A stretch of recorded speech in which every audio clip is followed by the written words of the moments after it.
बिस्मिल्लाहिर्रहमानिर्रहीम, अस्सलाम वालेकुम रहमतुल्लाह। आज मैं आपको इंट्रोड्यूस कराना चाहता हूँ सीएनसी प्लाज्मा मशीन के साथ। सबसे पहले सीएनसी जो मुखफ़फ़ है वो कंप्यूटराइज्ड न्यूमेरिकल कंट्रोल के नाम से ये ऐसी इक्विपमेंट होती है जो कि कंप्यूटराइज्ड बेस्ड होती हैं, जो जिनके ऊपर किसी भी चीज़ का किसी भी इक्विपमेंट का हम प्रोग्राम करते हैं तो उसके अकॉर्डिंग ये परफॉर्म करती हैं। इनकी कई टाइप्स होती हैं, CNC plasma, CNC milling, CNC lathe, different type की ये स्पेशल पर्पस के लिए भी सीएनसी मशीन ईजाद की जाती हैं। तो यहाँ पे मैं इनकी हिस्ट्री के बारे में बताता चलूँ तो ये 1958 में रिचर्ड केग नामी एक साइंटिस्ट ने ईजाद किया था सबसे पहली सीएनसी मशीन, जो कि सीएनसी मिलिंग मशीन थी। और रफ्ता रफ्ता तरक्की करते करते 5 साल के अरसे में रिचर्ड केग इस काबिल हो गए कि उन्होंने जो अपनी मशीन ईजाद की थी, इन मशीनों को जो है वो उन्होंने कंप्यूटराइज कंट्रोलर के साथ, उनकी जो मोटर्स थी उनको कंप्यूटराइज कंट्रोलर के साथ जो ऑपरेट करना शुरू कर दिया था। तो यूँ मॉडर्न कंप्यूटराइज ऑपरेटेड मशीनों का रास्ता हमवार हुआ। तो रफ्ता रफ्ता जो वक्त गुजरता गया, नई टेक्नोलॉजी आती गई, तो उसके साथ साथ मशीनों की जिद्दत में भी इजाफा होता गया और आज सीएनसी जो है 100 से ज़्यादा टाइप्स में हमारे पास मौजूद हैं। तो आज मैं आपके साथ जिस मशीन का जिक्र करना चाह रहा हूँ या जिस मशीन के बारे में बताना चाह रहा हूँ, ये सीएनसी प्लाज्मा मशीन है। प्लाज्मा से मुराद ये है कि ये प्लाज्मा कटिंग सोर्स है। सीएनसी बेसिकली सीएनसी का यहाँ पे काम ये होता है कि सीएनसी सिर्फ एज ए गाइडर के तौर पर काम करता है, क्योंकि उसकी जो कटिंग टार्च होती है उसको सिर्फ डिफरेंट पोजीशन में लेकर जाता है। क्योंकि इसके सीएनसी जो गाइडर होता है, गाइडिंग या गाइडिंग मशीन होती है, इसके 3 एक्सिस होते हैं, X axis, Y axis and Z axis. CNC का जो गाइडिंग सिस्टम होता है वो उसके 3 एक्सिस में वो वर्क करती है, X axis, Y axis and Z axis में। इन 3 एक्सिस में काम करती है। और सीएनसी प्लाज्मा मशीन के बारे में बात करना चाहता हूँ। सीएनसी प्लाज्मा मशीन एक्चुअली ये सीएनसी प्लाज्मा मशीन क्या है कि ये इसमें एक जो गाइडिंग सिस्टम होता है और दूसरा उसका प्लाज्मा सोर्स होता है। गाइडिंग सिस्टम का मतलब ये होता है कि उसने जो उसका एक स्पेसिफिक एरिया होता है जिसको कटिंग टेबल बोलते हैं, और कटिंग टेबल में उसने अपना वर्क करना होता है। और प्लाज्मा मशीन क्या है कि उसका जो कटिंग सोर्स होता है उसको प्लाज्मा सोर्स कहते हैं, क्योंकि ये इसमें एक हाई वोल्टेज आर्क पैदा किया जाता है जो कि कटिंग टेबल जो उसकी जो कटिंग वर्क पीस होता है उसमें और टार्च के बीच में एक हाई वोल्टेज जो है वो आर्क पैदा किया जाता है, जिसके ज़रिए से जो मेल्टिंग मटेरियल था वो मेल्ट होकर नीचे गिर जाता है। और इसका जो आर्क होता है प्लाज्मा आर्क, इसका टेम्परेचर 10,000 डिग्री से भी ज़्यादा होता है। तो आज मैं इसके बारे में बताता चलूँ कि जो गाइडिंग सिस्टम होता है स्पेशली ये डिफरेंट कंपनीज़ का बना होता है। दुनिया के टॉप कंपनीज जो हैं वो जिस तरह प्रो आर्क हो गए, मस हो गए, और इस तरह की कई कंपनीज़ हैं जो इस तरह की जो सीएनसी मशीन, सीएनसी प्लाज्मा बनाते हैं। स्पेशली चाइनीज़ के तो 100 से ज़्यादा जो हल्के फुल्के ब्रांड हैं, वो तो कस्टमर की जो भी यूसेज के ऊपर होता है, जितनी कस्टमर की रेंज होती है उसके अकॉर्डिंग वो सीएनसी बना कर देते हैं। जिस तरह उनका ये स्टील टेलर नाम की सीएनसी, उनकी पोर्टेबल सीएनसी भी आ रही हैं। उसके अलावा उनकी जो small 1 metre by 1 metre, 2 metre by 2 metre, 6 metre by 6 metre, 3 metre by 6 metre, 2 metre by 6 metre, उनकी डिफरेंट जो है वो उसकी यूसेज के हिसाब से वो सीएनसी डिज़ाइन करते हैं। इस तरह हर जो कंपनी सीएनसी बना रही है वो सारी कस्टमर के यूजर के हिसाब से बना देती है। तो यहाँ पे सीएनसी प्लाज्मा की मैं बताता चलूँ कि सीएनसी प्लाज्मा जो है वो किसी भी किस्म के मटेरियल को काट सकती है, खा वो एमएस हो या एसएस हो या एलुमिनियम। और इन तीनों मटेरियल को काटने के लिए एक्चुअली जो प्लाज्मा सोर्स होता है उसको उसके एक्चुअली दो उसके कुछ पार्ट होते हैं। सबसे पहले एक उसका प्लाज्मा सोर्स होता है, उसके बाद दूसरा उसका एक गैस कंट्रोलर होता है, और तीसरी उसकी मेन जो पार्ट होता है वो कटिंग टार्च होती है। उसके अलावा कटिंग टार्च के अंदर कुछ डिफरेंट कंज्यूमेबल्स यूज़ होते हैं, कटिंग टिप्स यूज़ होती हैं जो कि वो मटेरियल के अकॉर्डिंग, कटिंग मटेरियल के अकॉर्डिंग होती हैं। एसएस के लिए डिफरेंट होती हैं, एमएस के लिए डिफरेंट होती हैं और एलुमिनियम के लिए डिफरेंट होती हैं। इसी तरह उसकी जो कटिंग टार्च है उसको होल्ड करने के लिए एक गाइडिंग सिस्टम के ऊपर एक डिफरेंट जो है एक पार्ट लगा होता है जो कि उसकी कटिंग टार्च और कटिंग मटेरियल के बीच में एक डिस्टेंस क्रिएट करता है। लोग ये जो टार्च को होल्ड करता है और इसकी जो मटेरियल और टार्च के बीच में जो कटिंग गैप होता है या कटिंग हाइट कहते हैं, इसको मेंटेन करता है, उसको बोलते हैं टॉर्च हाइट कंट्रोलर। ये एक्चुअली टॉर्च हाइट कंट्रोलर क्या होता है, ये एक्चुअली ये वोल्टेज बेस के ऊपर काम करता है।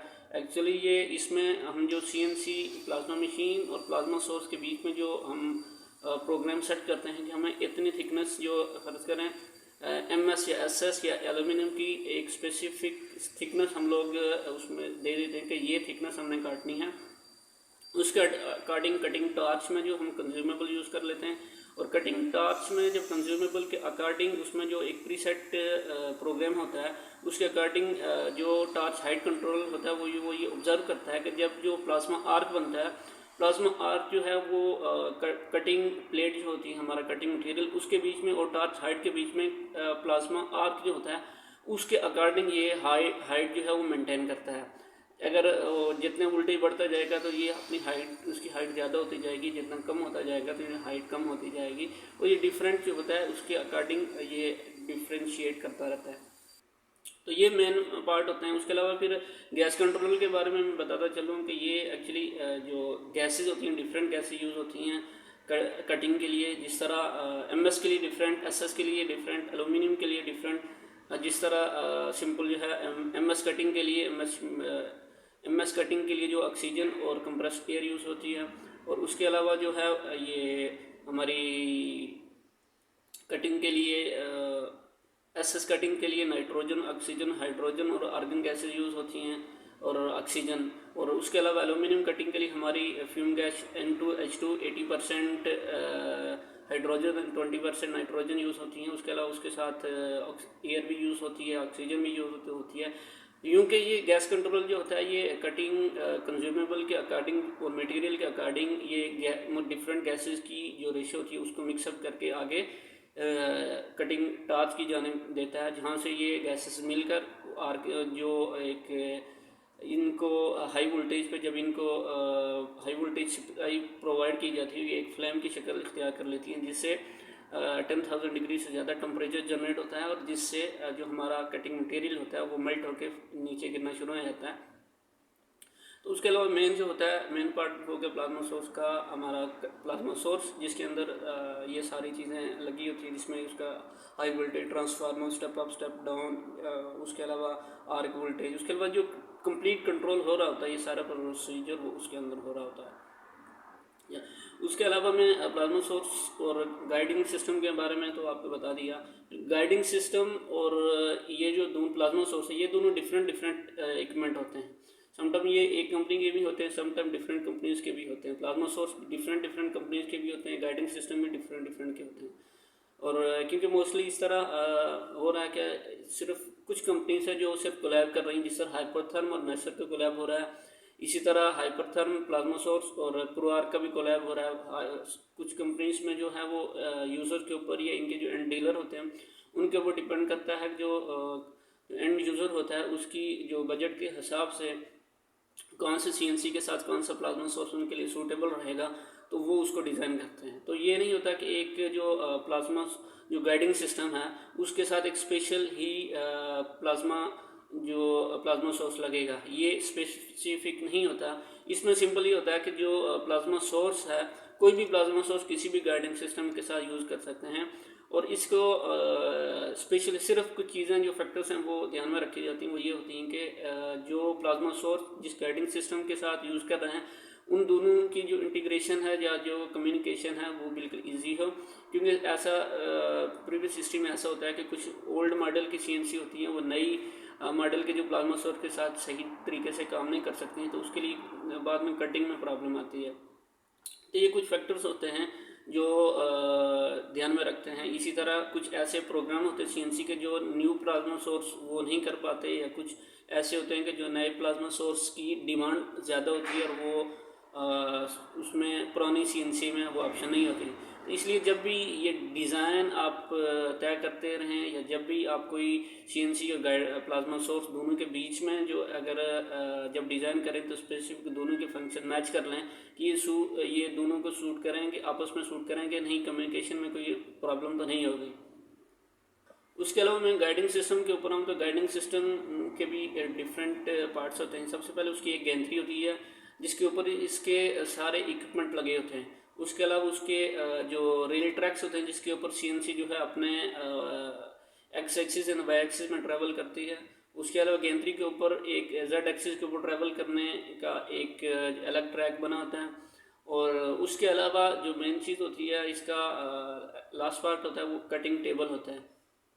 कटिंग टेबल वो टेबल होता है जिसके ऊपर कोई भी कटिंग मटेरियल कटिंग शीट रखी जाती है, और या उसका जो कटिंग सिस्टम है वो डिफरेंट हो सकता है। उस कटिंग टेबल स्ट्रेट हो सकता है, या तो फिर अगर उसका कटिंग टेबल के बजाय रोलर टाइप उसका जो होगा जिसमें अगर जो बेवल शक्ल या कुछ होज या MSSS या एलुमिनियम कोई होज काटना होगा तो उसके लिए जो उसको रोटेटिंग जो कटिंग टेबल के बजाय रोटेटिंग पार्ट होगा वो यूज़ किया जाता है। उसके अलावा CNC जो है वो इक्विपमेंट गैंत्री के बजाय रोबोटिक भी आती हैं, क्योंकि डिफरेंट पर्पस के लिए वो भी हॉरिजॉन्टल वर्टिकली भी वो काम करती हैं।